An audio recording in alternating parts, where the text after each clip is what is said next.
Carl Jung said, "Awaken and shine your light for others to follow. The privilege of a lifetime is to become who you truly are." This is an invitation to move differently in the world, to operate from a place of deep knowing and alignment. I'm Adrienne McDonald, and welcome to the Source Code Podcast. Let's dive in.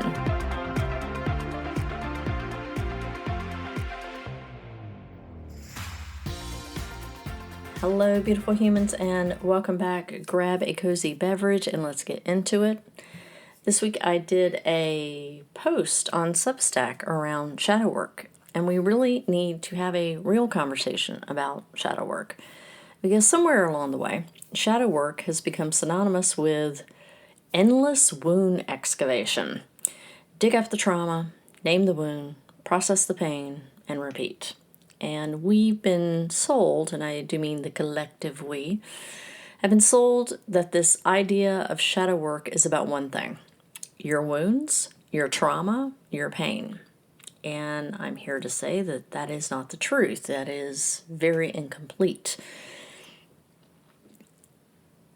Here's the thing. Our culture loves the wound. We are obsessed with it. We bond over it. We market around it. Entire industries profit off of keeping us locked in the loop of healing, but never, while also having this promise of arriving somewhere. Because the secret that no one's telling you is that if you always feel like you're broken, you're always buying. If you feel like you always need to heal, you're never creating either.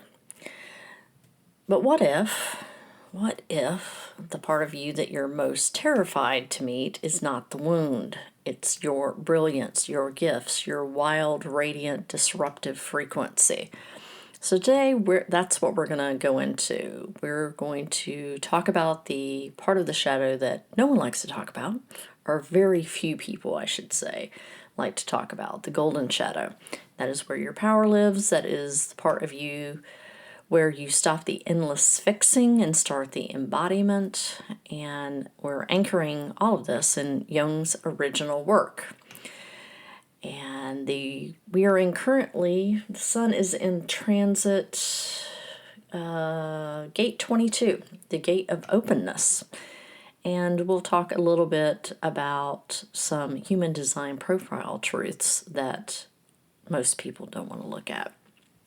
So when Carl Jung introduced the concept of the shadow, he wasn't just talking about the parts of us that were messy, shameful, broken being a relative word, right? The shadow, as Jung saw it, was everything that we rejected, repressed, or pushed aside to survive. And that includes the parts of us that are extraordinary. And that is what's known as the golden shadow. The confidence when you were told you were arrogant, the creativity you learned to mute, the power that you downplayed because it made people uncomfortable. And that is what most people miss. It's often easier to keep digging for those wounds than to confront the magnitude of your own gifts. Because once you reclaim your brilliance, you can't hide behind healing anymore. You can't remain in the shadows. You can't shrink and work to be unseen. And all the while telling yourself you're still, quote unquote, working on it. This is the deeper level of shadow work that I don't see a whole lot of. The golden shadow, where we stop circling the drain of self-improvement and finally really step into the responsibility of carrying and shining our own light. Now, Jung didn't create shadow work so we get lost in the dark forever. He gave us the framework so we could remember what we buried and bring the whole of ourselves back home. And you may be avoiding it. Our culture wants you to avoid it. It does show up in your human design, how to finally stop playing this endless game of self-fixing so you can get on with actually living. And I feel this on a deep level. For years, I felt like I was doing everything quote unquote right. Therapy, coaching, courses, certification, shadow work, nervous system work, inner child work, you name it, I did it. And it wasn't out of a lot of devotion, it was out of fear. I was terrified that if I stopped trying to fix myself, I might actually have to live as the person I was designed to be. I might have to own my voice. I might have to own my gifts. God forbid I brought spirituality into my business. For a long time, I pushed that woo-woo away. I kept it out of my work. I wanted to seem more serious, more legitimate, grounded. I kept it professional. I kept it palpable. Palpable. Is that the right word? Yeah. I kept it normal, whatever that means. But really, I was afraid. Afraid of the parts of me that I knew I couldn't explain. Afraid of the intuitive hits. Afraid of the wisdom that sort of runs through all of my work, whether I named it or not. So I over-intellectualized. I got another certification. I have lots of little pieces of paper. Another credential, more tools. Because staying in perpetual student mode felt safer than saying, this is who I am, this is what I see, and this is the work I'm here to do. Really owning that brilliance. And it's not to say that I really am a perpetual student, but I don't hide in the perpetual student mode anymore. And that's the golden shadow territory. That's the parts of you that you've buried under productivity and proving because you are terrified of what it means to actually stand in your power. And,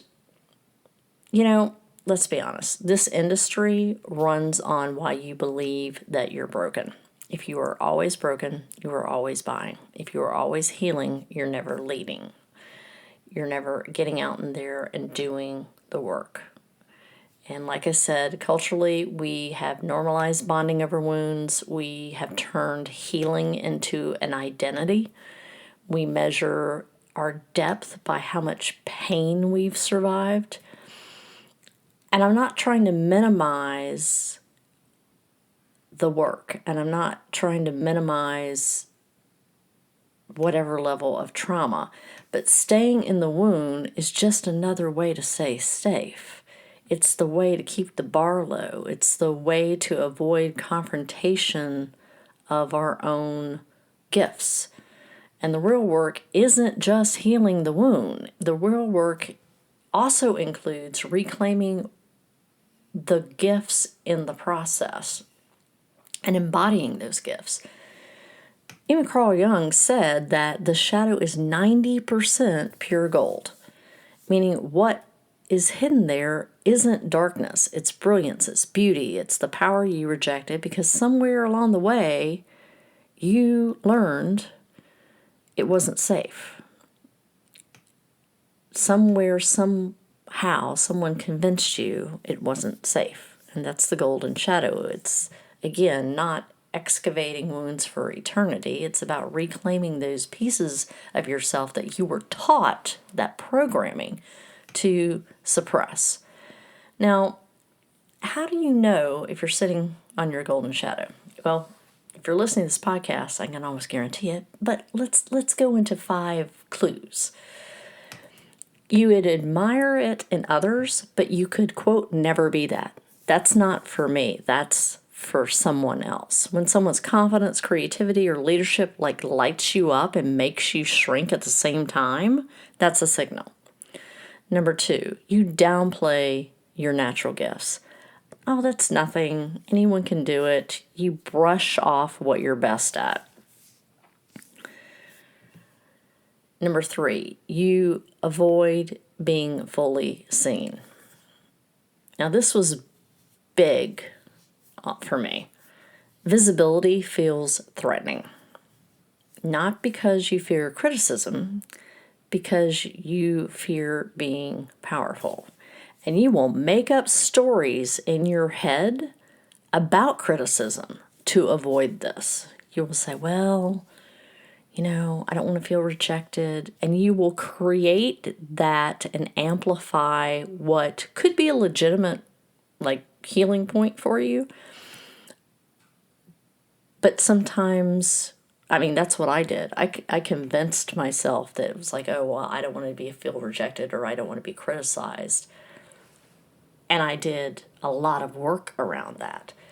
But I convinced myself that it wasn't possible to overcome that I still needed to do more work. So I was celebrating the wound, not healing it. Number 4, you stay in perpetual learning mode without implementation. Another course, another certification, endless preparation to avoid stepping in and doing the thing. Endless preparation to avoid stepping into mastery. Number 5, you bond over struggle, not success. Seen this a lot. Trauma bonding in all its levels. If you find it more comfortable sharing your wounds than your wins, you're probably sitting on your golden shadow. It's about both. Not one or the other. It's about both. The golden shadow shows up differently, or can show up differently, based on your human design type. So for manifestors, you may downplay your initiating power to avoid confrontation. Your golden shadow is your raw, unapologetic leadership. Generators, you'll tolerate work that drains you. Your golden shadow is the full force of your sacral creativity when you follow what lights you up. You are not here to do all the things. You are here to do certain things. Manifesting generators, you will listen and suppress your multi-passionate energy to seem quote-unquote focused. And your golden shadow is your freedom to pivot when you get that hit and play. Projectors, you hide your insights to avoid rejection. I know several projectors that this is one of their big things. It's like, well, I got to do more work. Well, it's not perfect. It's not perfect. It doesn't need to be perfect. In fact, if you're a projector, you're probably hitting the nail on the head without even realizing it. Your golden shadow is your capacity to guide with clarity and with depth, not perfection. Reflectors, you mute your unique reflectors to avoid being called too sensitive. And your golden shadow is your wisdom in reading environments and people. Now, if we go into the 12 profiles, a high-level inquiry into that. 1-3s, you hide behind research and experimentation instead of owning your authority. 1-4, you pretend to be the student forever, avoiding your natural influence. 2-4, you minimize your natural gifts and avoid the spotlight. 2-5, you dodge visibility and downplay your magnetism to avoid projections. 3-5, you let the trial and error define you, missing the impact of your wisdom. 3-6, you get stuck in cycles of failure without stepping into the role model you're becoming. 4-6, you overfocus on community harmony, ignoring your own visionary gifts. 4-1, you anchor into safety but avoid being fully seen for your uniqueness. 5-1, you let the fear of projection stop you from delivering your message. 5-2, you downplay your natural genius to avoid standing out because of projections. 6-2, you get stuck in waiting for readiness and avoid stepping into leadership. And 6-3, you let early life chaos define you instead of claiming your mastery. So listening to one of those, do you see yourself in any of them? Yes, that is your golden shadow talking. Now this is when gate 22 can come in. And the gate 22 Sun's in this transit right now, is the gate of openness. And it is easy to stay open to your wounds. We know how to do that part. But can you stay open to your brilliance, to your magnitude, to your gifts, to the full frequency of who you are, even when that makes you uncomfortable? The gate of openness invites us into that exact territory that most people avoid, not just the rawness of our emotions, but the immense power that we have and our own brilliance. In a culture obsessed with the wound, where healing becomes an identity and we bond over what's broken, Gate 22 asks us something far more uncomfortable. Can you stay open to the parts of yourself you buried, not because they were painful, but because they were powerful? This is a gate that teaches us that grace isn't some delicate, polished thing. I used to think that. I used to think grace was very delicate. It's the embodied practice of holding your full range. Your grief, your moodiness, your tenderness. Yes, all of that, but also your genius, your beauty, your natural influence. Openness in the frequency of Gate 22 is about reclaiming that golden shadow. It's about staying available to the gifts you thought were too much. The parts of you that you, exiled to keep other people comfortable. And letting those pieces move through you with the same level, or even higher, that you've been giving the healing the wound, so to speak. Because true grace is not about surviving in the dark, it's about letting you shine. So I want to leave you with this today. What gold have you been too scared to claim? Because your golden shadow isn't hiding from you. It is sitting right there. It is waiting for you to stop hiding from yourself. And this is the work now, not fixing what's broken, not just fixing and excavating that wound, but about becoming whole. So I hope that you've appreciated this episode. I will put a link to the article I wrote on Substack in the show notes if you would like to read that. As always, if you find this insightful, I would appreciate you sharing out the episode. And remember to find beauty every day, especially in yourself, and seek the magic in the mundane.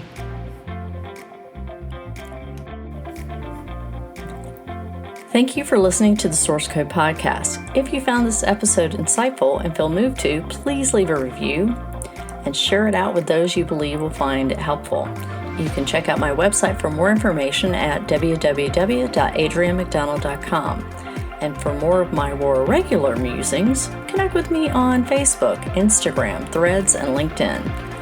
I hope you have a beautiful week.